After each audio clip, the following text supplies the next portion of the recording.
Good morning students, class 9। आज का chapter है सोशल साइंस का, chapter 1, India size and location. Question first देखिए क्या कह रहा है students. Choose the right answer from the 4 alternative. ये आपको एमसीक्यू दे रखे हैं, आपको आंसर बताना है कौन सा ठीक है कौन सा गलत है। Which option is right. First question is saying that the tropic of cancer does not pass. देखिए, ट्रॉपिक ऑफ कैंसर एक लाइन होती है जो कि अर्थ के बीच में से होकर गुजरती है। उसको कह रखा है कि ट्रॉपिक ऑफ कैंसर कौन से स्टेट को पास होकर नहीं गुजरती है, मतलब कौन से स्टेट को काटते हुए नहीं गुजरती है। तो कौन सा स्टेट हो गया, देखिए इसमें आंसर उड़ीसा। उड़ीसा जो है स्टेट है जिससे ट्रॉपिक ऑफ कैंसर पास होते हुए नहीं गुजरती है। त्रिपुरा को भी काटती है ट्रॉपिक ऑफ कैंसर ऐसे करके। अर्थ के बीच में ये स्टेट जो होते हैं, बीच में स्टेट आते हैं। त्रिपुरा, राजस्थान इधर आता है, पता है आपको। छत्तीसगढ़ ये हो गया, उसे भी काटते हुए गुजरती है।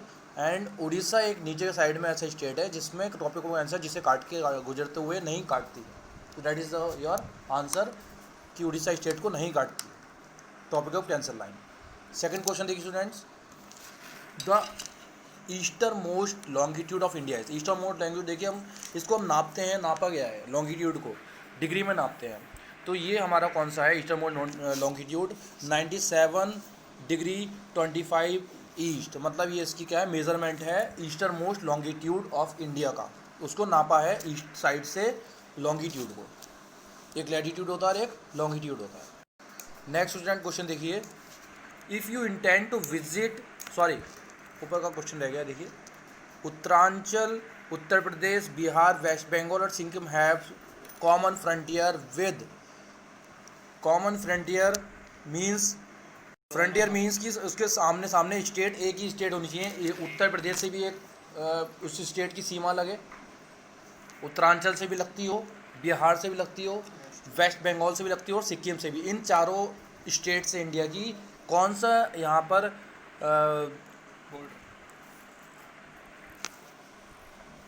देश है जिसकी चारों सीमाएं, चारों स्टेट से सीमाएं लगती हैं।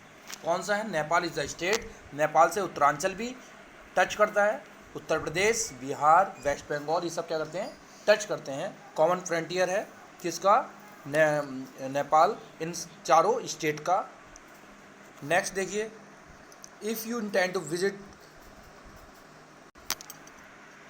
कावरती ड्यूरिंग योर समर वेकेशन, अगर आप घूमना चाहें अपने समर वेकेशन में, which one of the following union territories of India you will going to. तो आप कौन सी यूनियन टेरिटरीज में जाना चाहेंगे इंडिया की घूमने के लिए समर में, गर्मियों में?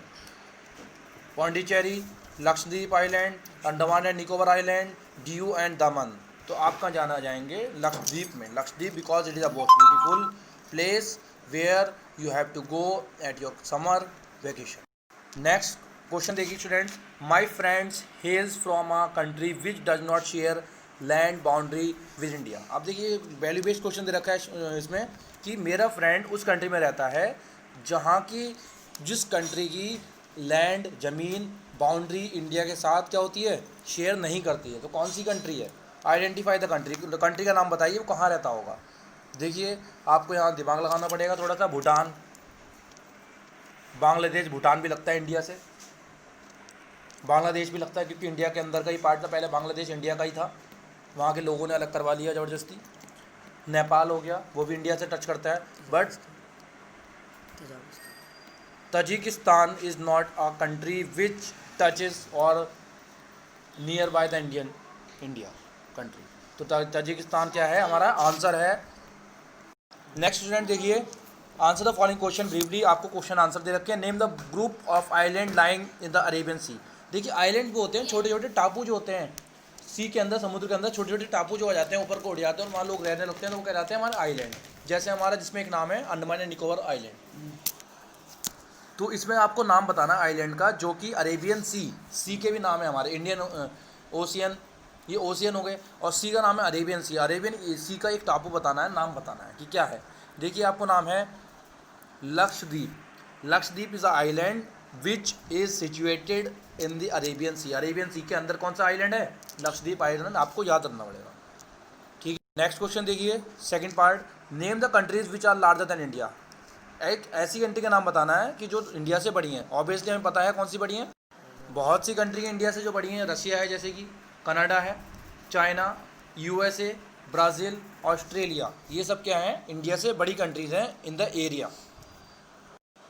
थर्ड क्वेश्चन देखिए, which island group of India lies to its south east. कौन सा आइलैंड साउथ ईस्ट साइड में पड़ता है? जैसे हमारा कौन सा कहते हैं हम, यूपी वेस्ट हमारा वो आता है, तो कौन सा आइलैंड है जो कि साउथ ईस्ट में आता है?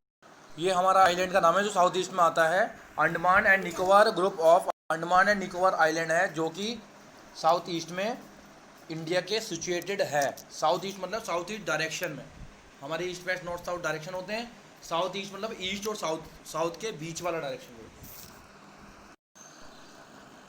है। नेक्स्ट देखिए students question, which island countries are our southern neighbour. South side के जो नेबर माने होते हैं पड़ोसी देश, पड़ोसी देश साउथ में कौन कौन से हैं हमारे, नाम बताइए।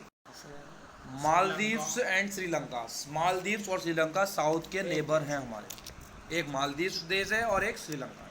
नेक्स्ट स्टूडेंट्स क्वेश्चन देखिए, the sun rises 2 hours earlier in the Arunachal Pradesh. Very important question, कि सूरज जो है 2 घंटे लेट उगता है अरुणाचल प्रदेश स्टेट में as compare to Gujarat, Gujarat के कंपैरिजन में, in the west, but watches show the time show how does it happen. तो ये पता रखा है, अगर हम टाइम के अकॉर्डिंग देखें तो अरुणाचल प्रदेश और गुजरात को देखा जाए तो अरुणाचल प्रदेश में 2 घंटे पहले उगता है, सूरज निकलता है, और गुजरात के कंपैरिजन में गुजरात में 2 घंटे बाद दिखता है राइज होता हुआ। तो इसका रीज़न क्या है, क्या रीज़न है कि वहाँ पे देर में उगता है और यहाँ पे जल्दी उग जाता है अरुणाचल प्रदेश। देखिए रीज़न देखिए आप, from the longitudinal extend of India, it is observed that longitudinal expanse is about 30 degree from east to west to east। मतलब longitudinal expansion मतलब उसकी जो expansion मतलब ये है कि चौड़ाई जो है उनके बीच में डिफरेंस जो है वो कितने डिग्री का है, 30 डिग्री का है। और 30 degree, this means there would be a time lag of 2 hours. वहाँ पे क्या हो जाता है, कम से कम 2 घंटे का नुकसान हो जाता है, due to the angle of 30 degree. 30 degree का एंगल ज़्यादा बनता है वहाँ, इसलिए टाइम वहाँ पे क्या हो जाता है, 2 आवर ज़्यादा हो जाता है। From the Gujarat to Arunachal Pradesh, Gujarat से लेके अरुणाचल प्रदेश के बीच में एंगल 30 डिग्री का फ़र्क आ जाता है, और 30 डिग्री में कितना फ़र्क हो जाता है, 2 घंटे का फ़र्क हो जाता है टाइम के अकॉर्डिंग देखें तो, सूरज उगने के rise. To avoid this different local time standard and time and be fix to given whole of the country uniform time. और इस टाइम को हटाने के लिए, मतलब ना मानने के लिए, इंडिया का एक स्टैंडर्ड टाइम माना गया है, जो कि पूरी इंडिया में यूनिफॉर्म पूरी कंट्री में यूनिफॉर्म चलता है, सेम चलता है, मानते हैं। The local time of the standard time meridian 82 degree 30 east is observed in standard time. यानी कि ये स्टैंडर्ड टाइम क्या माना जाता है, ऑब्जर्व माना गया है time by the whole country, पूरे कंट्री द्वारा। Because of this reason we find that the sun rises 2 hours earlier in Arunachal Pradesh because of 82 degree 30 east, जो हमारा स्टैंडर्ड टाइम है होल ऑफ द कंट्री, जो सबको मानना पड़ेगा इंटरनेशनली। इसी कारण अरुणाचल प्रदेश और गुजरात में इस टाइम के अकॉर्डिंग फ़र्क आ जाता है 2 घंटे का सूरज निकलने में in the west, but the watches show the same time. मगर वॉच क्या करती है हमारे यहाँ की, सेम टाइम दिखाती है कि वो एक ही साथ उगता है। मगर अकॉर्डिंग टू दी हम स्टैंडर्ड टाइम देखें, जो कि पूरी कंट्री में नापा जाता है, मेज़र करते हैं उससे हम, तो उसके अकॉर्डिंग 2 घंटे का फ़र्क आ जाता है अरुणाचल और गुजरात के बीच में। क्वेश्चन 4 देखिए students, the central location of India, बीच की लोकेशन इंडिया की, middle location of India, head of the Indian Ocean is considered great significance why. अब देखिए इंडियन ओशियन का बहुत ज़्यादा महत्व है, बहुत ज़्यादा इंपॉर्टेंस है, और क्यों है ये बताना है। देखिए आपका इसका क्वेश्चन है, the central location of India head of the ocean is considers great significance. इसका बहुत ज़्यादा फ़ायदा है। क्या फ़ायदा है, सिग्निफिकेंस माने क्या क्या फ़ायदा है, बहुत फ़ायदा है इसका। It has given India strategic advantage due to the trans Indian ocean routes which connect the countries Europe west and countries of east Asia. देखिए इस इंडियन ओशियन का, इंडियन ओशियन आपने देखा ही है, जो इंडियन ओशियन है बंगाल के नीचे से यहाँ से स्टार्ट होता है। तो इसका फ़ायदा ये है इंडियन ओशियन का, इंडिया का ओशियन है इसलिए इसको इंडियन ओशियन नाम दिया गया। तो इसका फ़ायदा ये है क्योंकि ये बहुत सारे कंट्रीज़ को कनेक्ट करता है, जैसे कि हो गया east Asia, eastern part Asia को कनेक्ट करता है कंट्री को, यूरोप को कनेक्ट करता है, वेस्ट एंड ईस्ट एशिया को कनेक्ट करता है, और वेस्ट और भी कंट्रीज हैं उसको कनेक्ट करता है due to by the water transport, means of water transport, यानी कि पानी के जरिए। नेक्स्ट देखिए स्टूडेंट्स, और दूसरा फ़ायदा क्या है। पहला फ़ायदा तो हमारा इसमें आने जाने में, ट्रांसपोर्टेशन में मदद मिली थी बहुत ज़्यादा इंडियन ओशियन के थ्रू, क्योंकि वहाँ इंडिया का एरिया था और वहाँ सबकी किसी को मना ही नहीं था आना, ज़्यादातर लोगों जिसके पास परमिट होता था वो आ जाता था। एंड सेकंड इसका फ़ायदा क्या है इंडियन ओशन का, this has India to establish close contact with Asia, west Asia, और एशिया से कॉन्टैक्ट बनाने के लिए ये इसने बहुत ज़्यादा मदद हुई।